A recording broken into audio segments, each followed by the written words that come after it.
Sonjit Goyari turned on subscribers only mode. Only channel subscribers of 5 minutes or longer can send messages. सोनजीत Goyari ने केवल subscriber mode चालू किया। केवल 5 minute या उससे अधिक समय के चैनल सब्सक्राइबर ही संदेश भेज सकते हैं।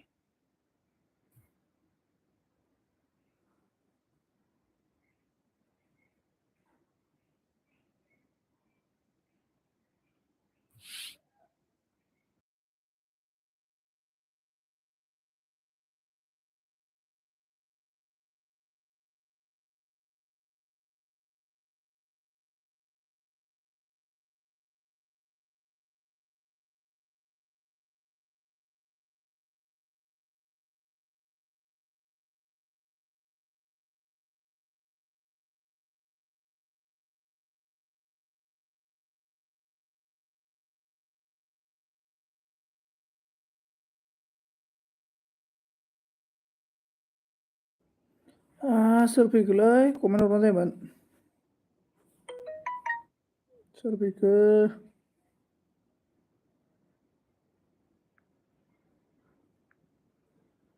सनजित लाइक दान नाम फैबाय। थेंक इउ सो माच।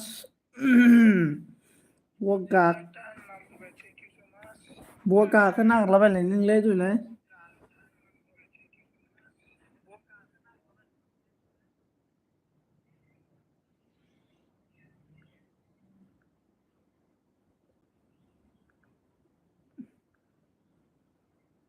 ओमफ्राय सोर दङ?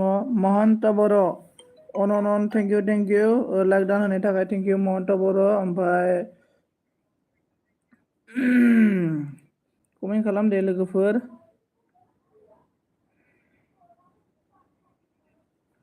सोर मा ओंख्रि जानाय खोन्थाहरदो दे।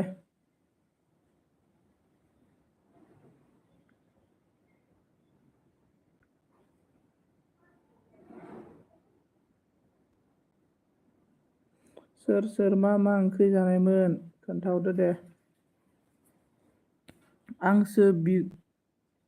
आंसो बिबु गोलाव उनाव मिनिबावबायलै।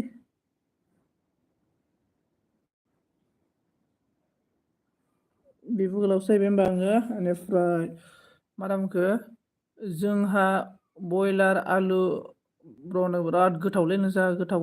ओमफ्राय नोंहालाय मानोथो थिखोला बायनाय? जाथारलै बोरैबा खोनाथारलै थिखोला बायनाय होनबाथाय। आं थिखाखै, आङो मबाइलसो नायबाय थादोंमोन। गावसो गाखोफैदोंबा।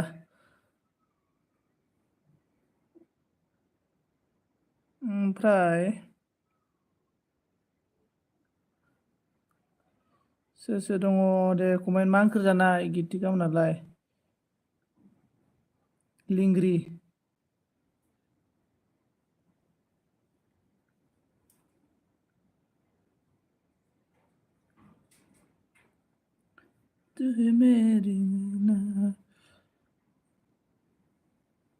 सानैल' दंथारो नामा? लाइक दान।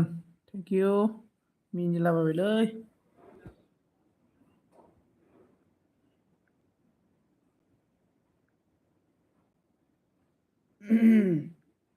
गितिका आब' लोगो जादो दे नाम दिनै। महन्त ब्रादारजों लोगो जा गितिका। ओइ माबानाव महन्तनाव आइडिफोर दंना गैयाब्रा ब्रादार? आइडिफोर दंना गैया?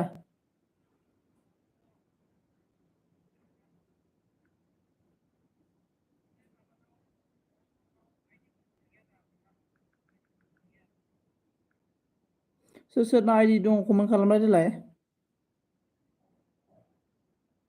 महन्त कमेन्ट हरना दोनहर दे होनना बुंदों आरोना। महन्त नै कमेन्ट हरना दोननांगौनो। गैया ब्र होनना बुंदों आरोना। महन्त ब्रदारा बहानिमोनलाय? नोंखौनो गोसोखा। आंना महन्त ब्रादार नै नोंनि भिडिअ फुरा नायजोबनाय गोजानै कमप्लिटनो। बेनिफ्राय गैया होनना बुंदों आरोना। अके मा खालामदों, मा खबर, माब्रै खोन्थाहरजोबदो दे लोगोफोर। एनिमि दा हेड बोरै होनना बुङोमोनलाय? एनिमि नेब्रा हेलौ माय फ्रेन्ड आबुरदारना एनिमिया दाना बेलेग डेन्जार जाबायलै बहा गिदिंहैयो दाना सोरनि एलबियाव गाग्लोमहैयो डेन्जार जाबाय ओमफ्राय अके आब' गितिका नामदो आरोना ओमफ्राय आं बाक्सानि ब्र नोंलाय आङो उदालगुरिनि बाक्सा मा जायगानि ब्रादार आं बाक्सायाव बेरायलाबाय थायोना सम समनो 10 मिनिट र'दे गितिका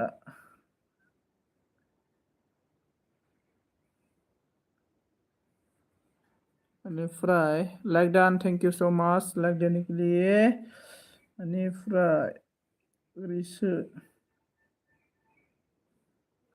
गोजोन गैला माथो बे मुलुग संसाराव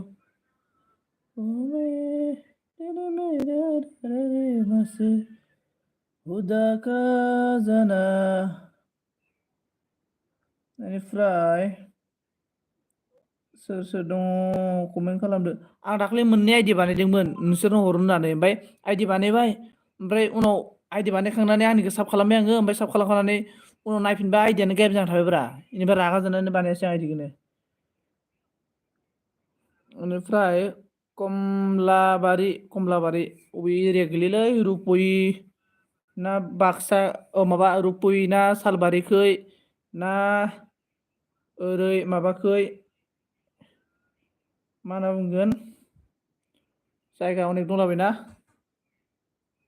बेरायलाजोब्बायलां बाक्सायाव माबायावबो बङाइगावआवबो थिगथि बेरायबाय आङो हारसिंनो बेनिफ्राय मा होनना बुंखो एनिमि लाभार लोगो जादो दे होनना बुंबायलै एनिमिया देन्जारलै जानला मोनला लोगो जाया एनिमि ब्रादार मा ओंख्रि जानाय मा गैयानो थांनालाय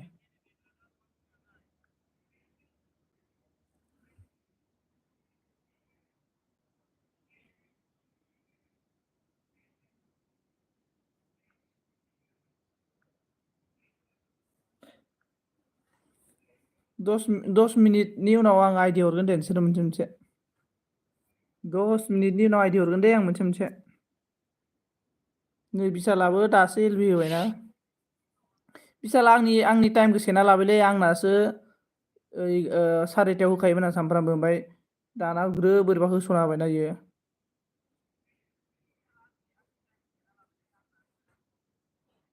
मोस्रोम बेदर भाइ दाना मोस्रोम एनिमि मोस्रोमजों नोंसो जाजायो खोमा मोस्रोमजों आरोना बेनिफ्राय एनिमि ब्रादार माबोरै मा खबर सबर सालबारिखै ब्र' सालबारियावथ' आंनि लोगो दङ बेयाव थांना फैखांबाय आङो सालबारि ओरै सालबारिखै दालाय ओरैजाय कलेजखै ओरै बारलांनानै ओरैजाय फिल्ड दंना मोनसे बल खेला जायोना फिल्ड मा होनना बुङो मा फिल्ड होनना बुङो सालबारि कलेजनि ओरैजाय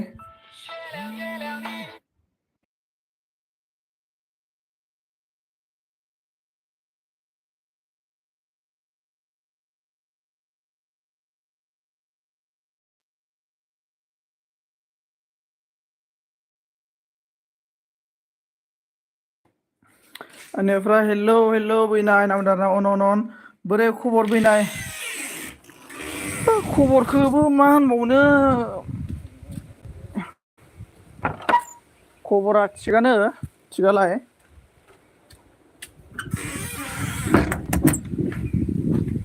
मा खालामदों गोरिब गुमै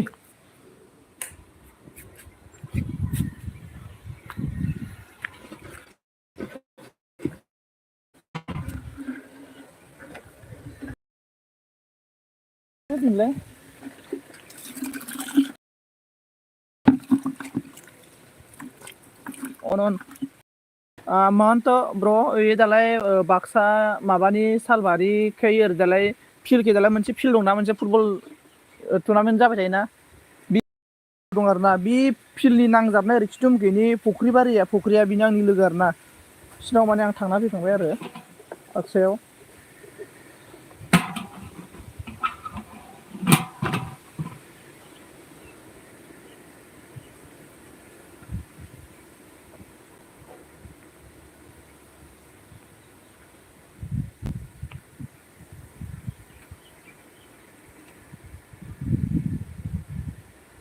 सासेल'सै आरोना।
महन्थ' ब्र' नोंनो आं आइडि हरगोन दै माने आङो र' दंखल माने दै माबाग्रोदों आङो मटर दै चालु खालामग्रोदों ओमफ्राय हरगोन आरो ना।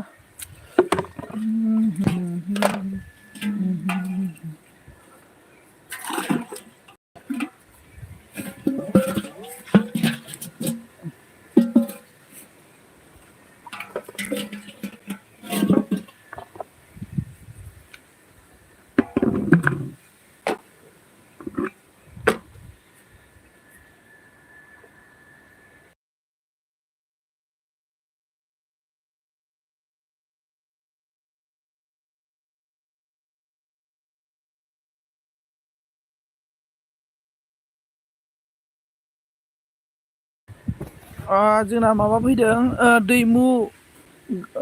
दैमु गावदां ब्लक गुड आफ्टारनुन लोगोफोर नादों कमेन्ट खालामदे सोर सोर दं लोगोफोर कमेन्ट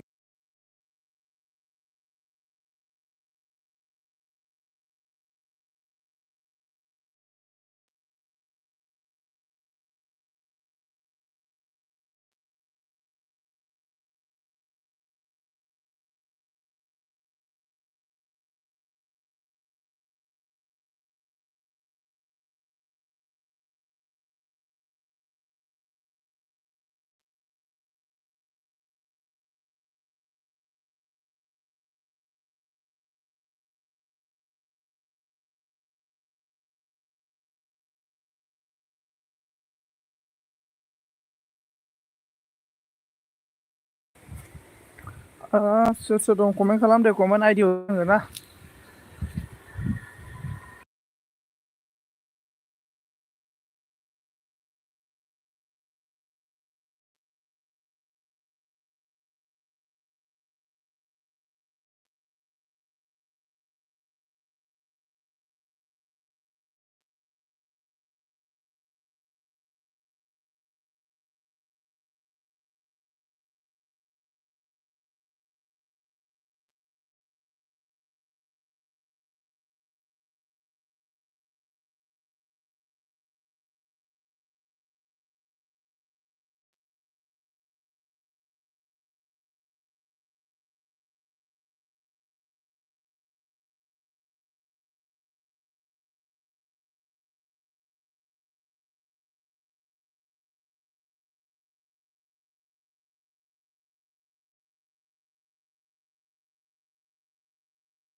दखान लोगोफोर हेलो दोस्तों मैं आईडी देगा लेकिन मैं एलबी बंद करके रिटर्न और एलबी करने वाला हूँ सभी लोग थोड़ा वेट करो